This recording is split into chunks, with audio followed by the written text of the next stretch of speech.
बिस्मिल्लाहिर्रहमानिर्रहीम, अस्सलाम वालेकुम। मैं हूं शाहिद सकलैन और आप देख रहे हैं मेरा यूट्यूब चैनल। आज सारा दिन पीडीएम का एक बहुत बड़ा इजलास था और उसमें जो है कहा जा रहा था कि मरीम नवाज़ साहिबा ने ऐलान किया था गुज़श्ता रोज़ के आर या पार की कोई सिचुएशन होगी और कोई बहुत बड़ा फ़ैसला किया जाएगा। आज हम यहाँ मौजूद थे। ये इजलास जो है तकरीबन 40 मिनट जो है वो ताख़ीर से शुरू हुआ और उस ताख़ीर की वजह हुई ताख़ीर तो कोई बाइस ताख़ीर भी था। उस ताख़ीर की वजह बिलावल भुट्टो ज़रदारी साहब थे। बिलावल भुट्टो ज़रदारी साहब जब वहाँ से कराची से इस्लामाबाद पहुँचे तो वो कुछ देर जो है उन्होंने एक मुशावरती इजलास किया अपने उधर ज़रदारी हाउस में। इस वजह से जो है वो थोड़ा सा लेट पहुँचे, इसलिए ये जो पीडीएम का इजलास था ये थोड़ा सा ताख़ीर का शिकार हुआ। बहुत ज़्यादा कहा जा रहा था कि शायद आज कोई बहुत बड़ा फ़ैसला किया जाएगा और बहुत हाइप क्रिएट की गई थी पीडीएम और अपोजिशन जमातों की तरफ से कि शायद आज कोई बहुत बड़ा फ़ैसला होने जा रहा है। मीडिया को सारा दिन पीछे लगाए रखा गया क्योंकि यहाँ पे हमारे बहुत सारे मीडिया के दोस्त मौजूद थे, मैं ख़ुद यहाँ मौजूद था। और हर लम्हा जब ये इजलास जो है अपने इख्तिताम की तरफ पहुँचने वाला था, कोई 8 बजे के करीब, तो हर लम्हा थोड़ी देर के बाद जो है मीडिया के कैमरास वगैरह सारे ऑन हो जाते थे और ये कहा जाता था कि शायद अभी कोई फ़ैसला होने वाला है। लेकिन बहरहाल आज की इस वीडियो में मैं आपको बताऊंगा कि आज सारा दिन एक तो क्या हुआ और दूसरा जो एक्सपेक्ट किया जा रहा था और शायद समझा जा रहा था कि शायद कोई बड़ा फ़ैसला होगा या कोई बड़ा ऐलान होगा, बिल्कुल भी उस हवाले से कुछ नहीं हुआ। पहले आपको बता दूँ कि इजलास के दरमियान क्या होता रहा। इजलास के दरमियान में शुरू में तो उस वक्त एक सिचुएशन पैदा हुई जब मियाँ इफ्तिखार साहब जो हैं जो अवामी नेशनल पार्टी के, जब वो आए और उन्होंने देखा कि तमाम चेयर्स के ऊपर नाम लिखे हुए हैं लेकिन मियाँ इफ्तिखार साहब का नाम कहीं पर नहीं लिखा हुआ, तो वो थोड़ी सी नाराज़गी का इज़हार किया। वो वापस जा रहे थे तो मौलाना फजलुर रहमान ने उनसे पूछा कि जी आप कहाँ जा रहे हैं, तो उन्होंने कहा कि जी मेरा तो किसी कुर्सी पर नाम नहीं है तो मेरा यहाँ आने का क्या फ़ायदा है। तो उस वक्त जो है वहाँ पर एक थोड़ी सी बदमज़गी पैदा हुई, लेकिन मियाँ इफ्तिखार साहब को मौलाना फजलुर रहमान साहब ने कहा कि आप बैठें, आप नाराज़ ना हो, कोई नहीं, कोई ऐसा हो जाता है बाज़ दफ़ा और आपका नाम अगर नहीं है तो इसका ये मतलब नहीं है कि आप यहाँ पर इस इजलास में शरीक नहीं होंगे, ऐसी कोई बात नहीं है। बहरहाल ये सारी सिचुएशन हुई, उसके बाद इजलास जारी हुआ और इस इजलास में तकरीबन 2 बार जो है वो नमाज का वक्फ़ा भी किया गया। इसमें एक मगरिब और असर की जो नमाज़ है वो मौलाना फजलुर रहमान साहब ने पढ़ाई और उनकी इक्तदा में इन सारे लोगों ने जो है वो जो है नमाज़ पढ़ी। अब इस इजलास में क्या हुआ वो मैं आपको बता दूँ। इस इजलास में जी तजवीज़ दी गई मौलाना फजलुर रहमान की तरफ से इस्तीफ़ों के हवाले से, बड़ा स्पेशली ज़ोर दिया गया मौलाना फजलुर रहमान की तरफ से, लेकिन मुख्तलिफ़ पार्टी के लोगों ने जो है इस्तीफ़ों के ऊपर, ज़ाहिरी बात है उसमें सबसे पहले पीपल्स पार्टी है जिसने उस हवाले से इत्तेफाक नहीं किया। इस्तीफ़ों के हवाले से अगर कहा जाए और उसमें मौलाना फजलुर रहमान की तरफ से तजवीज़ दी गई कि जी ये जो इस्तीफ़े हैं और 1-2 और जमातों की नून लीग की तरफ से भी ये कहा गया कि तमाम जमातें जो है वो इस्तीफ़े अपने जमा करवा दें मौलाना फजलुर रहमान के पास। लेकिन मौलाना फजलुर रहमान के पास इस्तीफ़े जमा करवाने के हवाले से जब इत्तफ़ाक़ करने की बात हुई तो उसमें इस बात पर इत्तफ़ाक़ नहीं हो पाया और उसमें यही हुआ कि ये जी पहले ये किया जाए कि जो जलसे हैं उनको जो है कंटिन्यू किया जाए और इन जलसों को, जो 13 दिसंबर वाला जलसा है और जो 27 दिसंबर वाला जलसा पीपल्स पार्टी का है, उसको पहले कामयाब बनाने के हवाले से बात की जाए और उसके बाद जो है इस्तीफ़ों के हवाले से बात की जाए।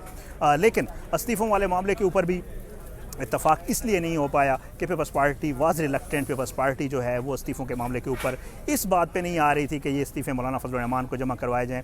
और कमाल की बात तो ये है कि इस तजवीज़ को दिया जा रहा था लेकिन ये नहीं देखा जा रहा था कि मौलाना फजलुर रहमान ख़ुद वो असम्बली का हिस्सा ही नहीं है। अगर वो इस्तीफ़े उनको जमा करवाए भी जाएँ तो क्या वो इस्तीफ़े असम्बली के दरवाज़े के ऊपर जाकर स्पीकर कौमी असम्बली को बुलाकर उन्हें कहेंगे कि आएँ मुझसे इन पार्टी के लोगों के इस्तीफ़े ले लें। बहरहाल ये तजवीज़ें चलती रहीं, बहुत सारी तजावीज़ आई मुख्तलिफ़ पार्टी रहनुमाओं की तरफ से, अवामी नेशनल पार्टी की तरफ से भी इस्तीफ़ों के हवाले से थोड़ी सी रिलेक्टेंस जो है वो हमें देखने में मिली। उसके अलावा जी पीपल्स पार्टी जो है वो बिल्कुल वाज़ेह तौर पर नज़र आया इस इजलास में। जैसे मैं आपको बताऊँ कि नवाज़ शरीफ ने और आसिफ अली ज़रदारी ने जो है वो शिरकत की थी वर्चुअली, वो वीडियो लिंक के ज़रिए जो है मौजूद थे और उनकी तरफ से भी, नवाज़ शरीफ की तरफ से भी ज़ाहिर बात इस्तीफ़ों के हवाले से बड़ा सख्त मौक़िफ़ अपनाया गया। उन्होंने कहा कि जी वाहिद ऑप्शन इस्तीफ़े हैं और इस्तीफ़े हमें दे देने चाहिए। लेकिन बड़ी एक लंबी डिबेट हुई और इस सारी डिबेट में जो हासिल गुफ्तगू था वो यही था कि फ़िलहाल अब तक की मैं अगर आपको सिचुएशन बताऊँ तो बहुत ज़्यादा शोर मचाया जा रहा था और बहुत ज़्यादा कहा जा रहा था कि शायद कोई बड़ा फ़ैसला होने जा रहा है। ऐसा अब तक जो प्रेस कॉन्फ्रेंस जो यहाँ मेरे पीछे हुई है थोड़ी देर पहले, उसमें मुझे तो स्पेशली 13 दिसंबर के जलसे के हवाले से, जो पहले भी जलसे हो रहे हैं और आइंदा भी होते रहेंगे, उस जलसे के हवाले से, उसको आगे चलाने के हवाले से जो है बात हुई है। उसके अलावा कोई बड़ी बात नहीं हुई। इसके अलावा जो मियाँ इफ्तिखार साहब हैं अवामी नेशनल पार्टी के, उन्होंने भी जो है यहाँ पे मीडिया से बात की है, गैर रस्मी गुफ्तगू की है। उनसे भी जब पूछा गया तो उन्होंने कहा कि जी हमारा मकसद जो है वो इमरान खान की हुकूमत को गिराना है और उसके लिए हम बिल्कुल जो एक आइनी रास्ता है वो अख्तियार करेंगे। पहले हम जलसे करेंगे, फिर उसके बाद हम रैलियाँ निकालेंगे, हम लॉन्ग मार्चेस करेंगे। उसके बाद जो है कल इनकी स्टीयरिंग कमेटी का यहाँ इजलास भी है 5 बजे इसी जगह पर। वो कहते हैं कल स्टीयरिंग कमेटी जो है वो शेड्यूल तय करेगी कि इन जलसों के अलावा क्या कुछ किया जाना चाहिए। उन्होंने कहा कि जी हम रैलियाँ वगैरह भी निकालेंगे जो मुस्लिम लीग नून और दूसरी जमातें निकाल रही हैं मुख्तलिफ जगहों के ऊपर। उसके बाद जो आखिरी ऑप्शन है वो लॉन्ग मार्च का है और ये लॉन्ग मार्च जो है वो इस्लामाबाद की तरफ होगा और ये दिसंबर में तो बिल्कुल नहीं होगा, ये दिसंबर से आगे कहीं चल के होगा। उसके बाद जो है वो कहते हैं कि इस्तीफ़े जो है वो आखिरी ऑप्शन हैं। उनसे हमारे एक साफ़ी दोस्त ने सवाल किया कि जी आप ये इस्तीफ़े क्या सेनेट इलेक्शन को सबोताज करने के लिए दे रहे हैं और आपका जो वाहिद मकसद है वो सेनेट के इलेक्शन को सबोताज करना है? तो मियाँ इफ्तिखार हुसैन साहब का कहना था कि बिल्कुल भी ऐसा नहीं है, हमारा मकसद बिल्कुल ये नहीं है। हम तो महज जो इस्तीफ़े दे रहे हैं वो इमरान खान की हुकूमत को गिराने के लिए हैं। अगर इस्तीफ़े आ भी जाएँ तो ये तो आप लोगों को पता है। उन्होंने कहा कि ये जो सेनेट का इलेक्शन है ये होगा और सेनेट इसी तरह चलती रहेगी और कभी भी इस्तीफ़े देने से, किसी एक असम्बली से भी इस्तीफ़े देने के हवाले से उन्होंने बात की कि फिर भी सेनेट का जो सेनेट जो है वो मुतनाज़ा नहीं होती और सेनेट का इलेक्शन जो है या सेनेट को के इलेक्शन को रुकवाने की कोई सिचुएशन नहीं पैदा हो सकती। बहरहाल उसके अलावा जी यहाँ मौलाना फजलुर रहमान साहब ने जो है प्रेस कॉन्फ्रेंस की है। प्रेस कॉन्फ्रेंस से पहले जो है थोड़ी सी बदनज़मी उस वक्त देखने में आई क्योंकि यहाँ पे यह तारिक फजल चौधरी साहब का घर है और मुस्लिम लीग नून के काफ़ी तादाद में यहाँ कारकुनान पहले मौजूद थे। मीडिया वालों को कवरेज करने में थोड़ी सी मुश्किलात पैदा हुई क्योंकि नून लीग के जो कारकुनान थे वो सामने आ जाते थे कैमरों के और उससे पहले थोड़ी सी जो है तल्ख़ कलामी भी हुई मीडिया के कुछ लोगों के साथ। नून लीग के कारकुनान की तारिक फजल चौधरी साहब आए और उन्होंने उस तल्ख़ कलामी को ज़ाहिर बात है बीच में पड़े। उन्होंने कहा कि जी मीडिया के लोग सुबह से यहाँ बैठे हुए हैं तो इनको कवरेज करनी दी जाए क्योंकि ये हमारे लिए ही आए हुए हैं। ये अच्छी बात एक ये किया गया। उसके अलावा जी मौलाना साहब ने प्रेस कॉन्फ्रेंस की। बिलावल भुट्टो जरदारी साहब साथ उनके खड़े थे, मरियम नवाज़ साहबा उनके साथ मौजूद थी और पीपल्स पार्टी और नून लीग के शाहिद खान अब्बासी साहब और यूसुफ रज़ा गिलानी साहब जो पहले रवाना हो गए थे इस प्रेस कॉन्फ्रेंस से पहले ही वो चले गए थे। एहसन इकबाल साहब, उनसे जब पूछा कि आप कहाँ जाना है तो उन्होंने कहा कि जी मैंने प्रोग्राम कैपिटल टॉक में हामिद मीर साहब के पास जाना है, तो वो भी चले गए थे। उसके अलावा मौलाना फजलुर रहमान साहब के साथ जो है यहाँ पर बिलावल भुट्टो जरदारी और मरियम नवाज़ दोनों मौजूद थे। मौलाना साहब ने उनको दोनों तरफ खड़े होकर ये प्रेस कॉन्फ्रेंस की है और उसमें जो मेन ऐलान हुआ है वो 13 दिसंबर के जलसे के हवाले से हुआ है। इसके अलावा जो कहा जा रहा था शायद कोई बड़ा फैसला आर या पार के हवाले से मरियम नवाज़ से भी सवाल किया गया सहाफ़ियों की तरफ से, लेकिन उन्होंने भी उसका कोई वाज़ेह जवाब ना दिया।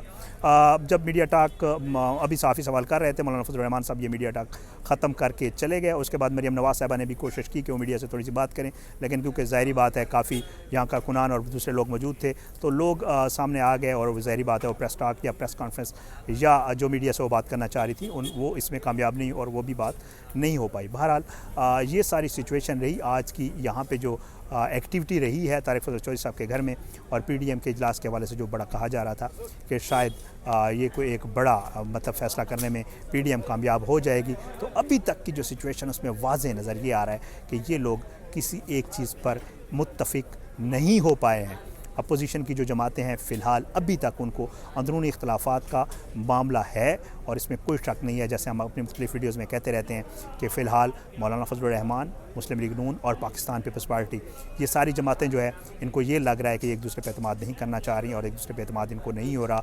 मौलाना फजलुर रहमान को ये लग रहा है कि शायद ये मेरी लोगों का मेरी स्ट्रीट पावर का इस्तेमाल करके नून लीग और पीपल्स पार्टी अपने लिए कोई रास्ता ना निकाल लें और इस तरह पीपल्स पार्टी और नून लीग भी एक दूसरे के लिए यही सोच रहे हैं। तो अब तक की जो सिचुएशन है ज़ाहिर बात है आज एक काबीना का इजलास भी था।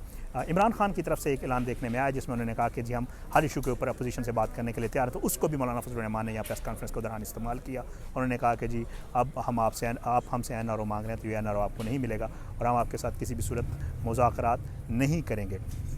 ये सारी जो है वो बातचीत हुई है। आज की यहाँ प्रेस कॉन्फ्रेंस, आज का यहाँ इजलास जो है वो चलता रहा तकरीबन 3 बजे से 8 बजे तक। 5 घंटे का इजलास था और इसमें बहुत डिबेट्स ज़रूर हुई हैं, लेकिन कोई नतीजा खेज़ जो बात है अगर मैं कहूँ तो वो सामने उस हवाले से नहीं आई है, क्योंकि वाकई हम लोग भी एक्सपेक्ट कर रहे थे और वो लोग भी जो मीडिया देख रहे थे एक्सपेक्ट कर रहे थे कि शायद आज कुछ होगा, लेकिन बड़ा शोर सुना था पहलू में दिल का, जो कहते हैं ना वो चीर के देखा तो एक ख़तरा खून का निकला। बहरहाल इस तरह का शेर है, शायर और शायरी ज़ाहिरी बात है मुश्किल काम है नहीं। तो बहरहाल आज की ये पोजीशन इस तरह थी। आज की इस वीडियो से इतना ही। अब देखते हैं कि उधर हुकूमत भी अपना जो है लाहे अमल तैयार कर रही है लाहौर जलसे को लेकर। कराची जलसे को लेकर और इनकी तहरीक को लेकर भी, और यहाँ पर अपोजिशन जमाते हैं कि वो किसी एक बात पर मुत्तफिक नहीं हो पा रही हैं। अब ये सिचुएशन है जो आज सारा दिन सूरत हाल चलती रही। उसके बाद अब आगे आने वाले दिनों में कल स्टीयरिंग कमेटी के इजलास और दूसरी मामलात में क्या होता है ये कल ही देखा जाएगा इंशाअल्लाह। किसी और वीडियो में इस हवाले से ज़रूर आपको अपडेट करेंगे। आज की इस वीडियो से इतने, अपना बहुत ख्याल रखिएगा। अल्लाह पाकिस्तान का हामी नासिर हो। पाकिस्तान जिंदाबाद। अल्लाह हाफिज़।